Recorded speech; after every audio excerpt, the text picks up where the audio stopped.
Halo semua, perkenalkan nama saya Joni dari Prodi Psikologi A. Jadi pada hari ini saya akan mempresentasikan PowerPoint saya mengenai teori belajar humanistik.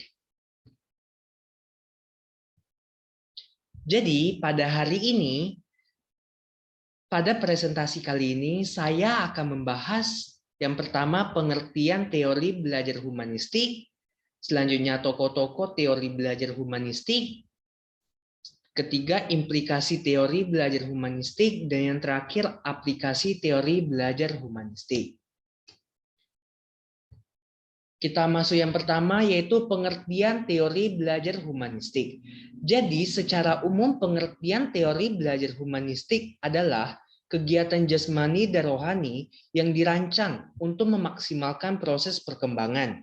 Sedangkan secara sempit diartikan sebagai upaya penguasaan khazanah ilmu pengetahuan sebagai rangkaian pembentukan kepribadian secara utuh. Kalian harus tahu bahwa pertumbuhan fisik itu tidaklah memberikan perkembangan perilaku. Perubahan atau perkembangan hanya bisa disebabkan oleh proses belajar, seperti perubahan kebiasaan, berbagai kemampuan dalam hal pengetahuan, sikap, atau keterampilan. Dalam pandangan humanisme, tujuan belajar adalah untuk menjadikan manusia selayaknya manusia. Keberhasilan belajar ini ditandai bila peserta didik mengenali dirinya dan mengenal lingkungan sekitarnya dengan baik.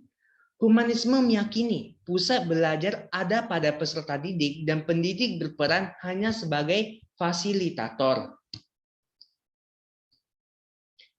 Selanjutnya kita masuk ke tokoh-tokoh teori belajar humanistik. Yang pertama ada Arthur Combs, di mana Combs ini menekankan pada konsep kebermaknaan atau meaning dalam belajar.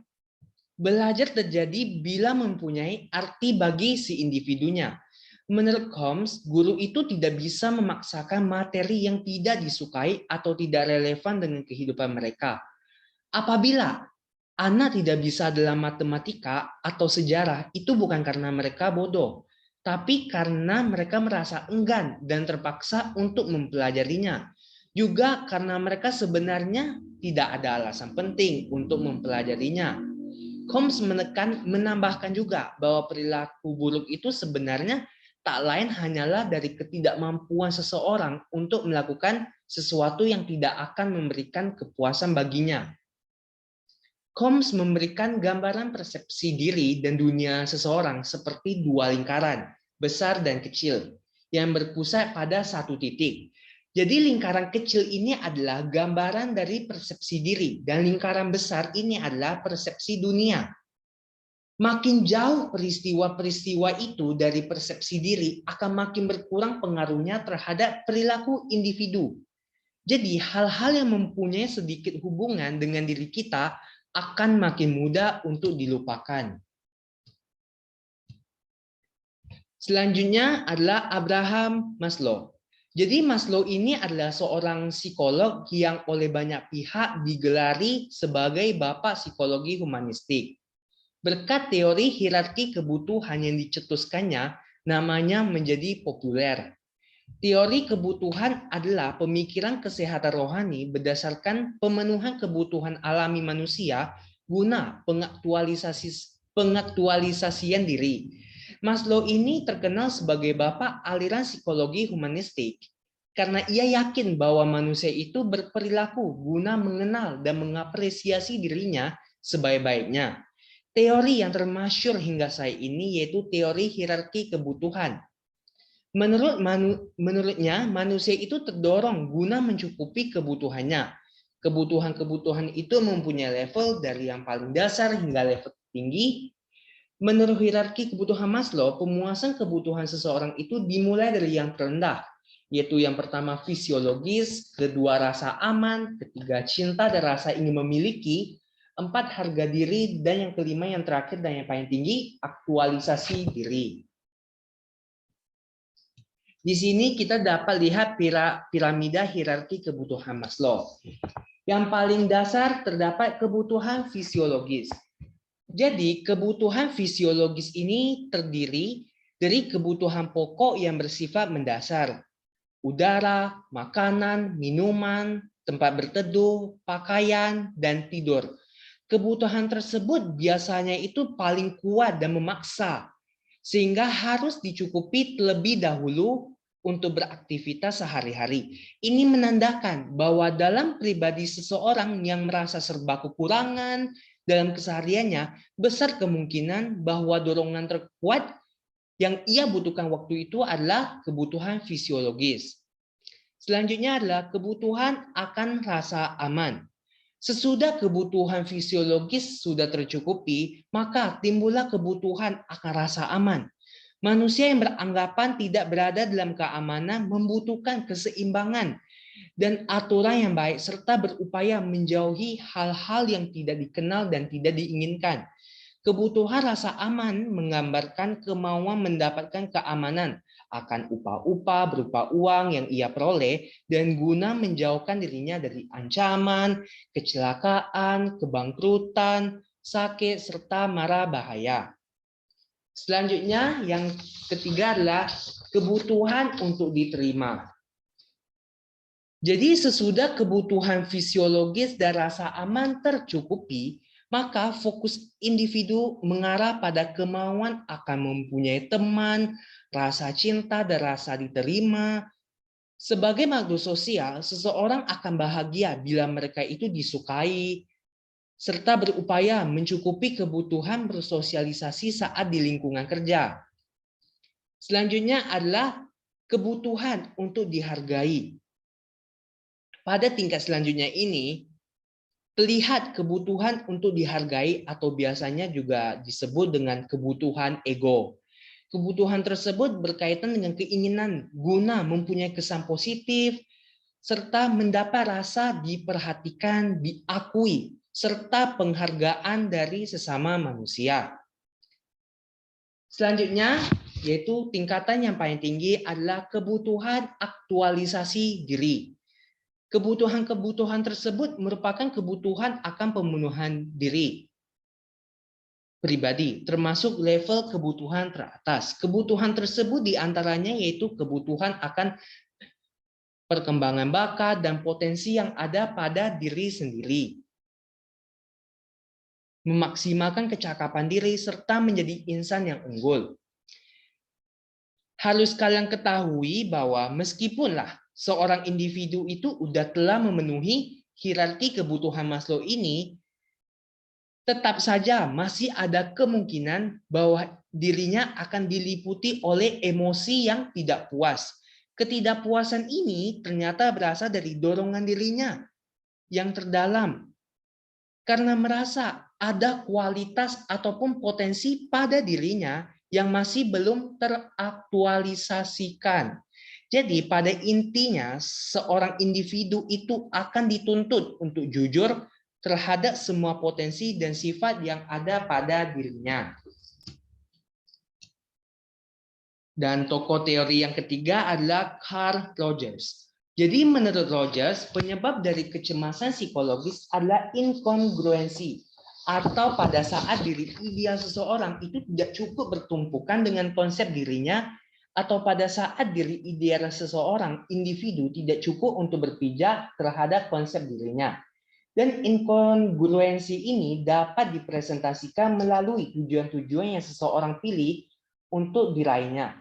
Sebagai contoh, meraih tujuan untuk berhasil dalam bidang biologi, tetapi anak itu bahkan tidak menyukai biologi ataupun membutuhkan keberhasilan tersebut untuk mencapai tujuannya, yaitu menjadi seorang arsitek. Terdapat kemungkinan bahwa ternyata orang tua dari anak tersebut adalah ahli biologi dan selama ini orang tuanya itu menuntut kepada anaknya untuk melakukan hal yang sama, walaupun lah anak tersebut merasa arsitektur itu lebih menyenangkan dan memuaskan. Jadi dalam contoh ini, biologi itu adalah bagian konsep dari diri seseorang, tetapi arsitektur itu adalah bagian dari diri ideal dari orang tersebut. Inkongruensi inilah antara kedua ini yang dapat menyebabkan stres. Selanjutnya adalah prinsip-prinsip belajar humanistik. Jadi dalam bukunya Freedom to Learn, ia memperkenalkan beberapa prinsip-prinsip belajar humanistik yang sangatlah penting. Yang pertama adalah manusia itu memiliki kemampuan untuk belajar secara alami. Yang kedua, belajar yang bermakna terjadi apabila subjek matter ini dirasakan peserta didik mempunyai relevansi dengan maksud-maksudnya sendiri. Tiga, belajar yang melibatkan suatu perubahan yang ada di dalam tanggapan mengenai dirinya dianggap mengancam dan cenderung akan ditolaknya. Keempat, pekerjaan-pekerjaan belajar yang dapat mengancam diri akan sangat mudah untuk dirasakan dan mudah diasimilasikan apabila ancaman dari luar tersebut semakin kecil. Kelima, apabila ancaman kepada diri peserta didik rendah, pengalaman bisa diperoleh dengan melakukan berbagai cara yang bermacam-macam dan terjadilah sebuah proses belajar. Selanjutnya, yang keenam, belajar yang berarti bisa didapatkan oleh peserta didik dengan melakukannya. Ketujuh, belajar dapat diperlancar bila mana peserta didik itu dilibatkan langsung dalam proses pembelajaran dan ikut serta bertanggung jawab dalam proses belajar tersebut. Kedelapan, belajar atas inisiatif diri sendiri yang melibatkan diri peserta didik seutuhnya, baik itu perasaan maupun segi kognitif, merupakan cara yang bisa memberikan hasil yang mendalam dan lestari atau tetap. Kesembilan, kepercayaan pada diri sendiri, kemerdekaan, kreativitas akan lebih mudah untuk dicapai apabila peserta didik itu dibiasakan untuk mawas diri dan mengkritik dirinya sendiri dan penilaian diri dari orang lain. Kesepuluh, belajar yang sangat berperan secara sosial di dunia modern ini adalah belajar yang menyangkut proses belajar yang terbuka dan terus-menerus pada pengalaman dan penyatuannya ke dalam dirinya sendiri mengenai proses perubahan itu. Jadi, terdapat 5 hal penting dalam proses belajar humanistik menurut Carl Rogers. Yang pertama adalah hasrat untuk belajar atau the desire to learn. Ini adalah keinginan untuk belajar dikarenakan adanya dorongan rasa ingin tahu manusia yang terus-menerus terhadap dunia sekelilingnya. Dalam proses memecahkan jawabannya, seorang individu itu akan mengalami kegiatan-kegiatan belajar. Selanjutnya adalah belajar bermakna atau significant learning, di mana seseorang yang beraktivitas akan selalu mempertimbangkan apakah aktivitas-aktivitas tersebut mempunyai makna bagi dirinya. Apabila tidak, tentu tidak akan dilakukannya. Selanjutnya adalah belajar tanpa hukuman atau learning without threat. Ini maksudnya adalah belajar yang terlepas dari hukuman ataupun ancaman yang dimana akan menghasilkan anak yang bebas untuk melakukan apa saja dan mengadakan percobaan hingga menemukan sendiri suatu hal yang baru.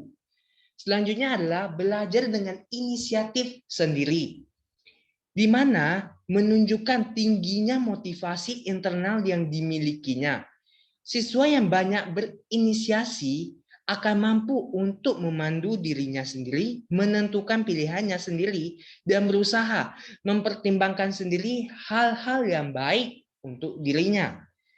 Yang kelima dan yang terakhir adalah belajar dan perubahan, learning and change, di mana kita ketahui bahwa dunia itu akan terus berjalan, akan terus berubah setiap saat.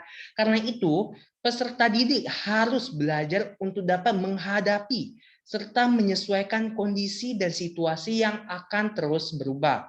Dengan begitu, belajar yang hanya mengingat fenomena atau menghafal kejadian dianggap tidak cukup. Selanjutnya adalah implikasi teori belajar humanistik. Yang pertama adalah fasilitator itu sebaiknya memberikan perhatian kepada penciptaan suasana awal situasi kelompok atau pengalaman kelas. Jadi maksudnya ini adalah sebelum mulainya proses belajar, Fasilitator atau biasa disebut dengan pendidik itu harus bisa terlebih dahulu membuat suasana kelas itu nyaman, aman, tentram, dan tanpa tekanan. Karena harus kita ketahui bahwa itu sangatlah penting dan sangatlah mempengaruhi proses belajar.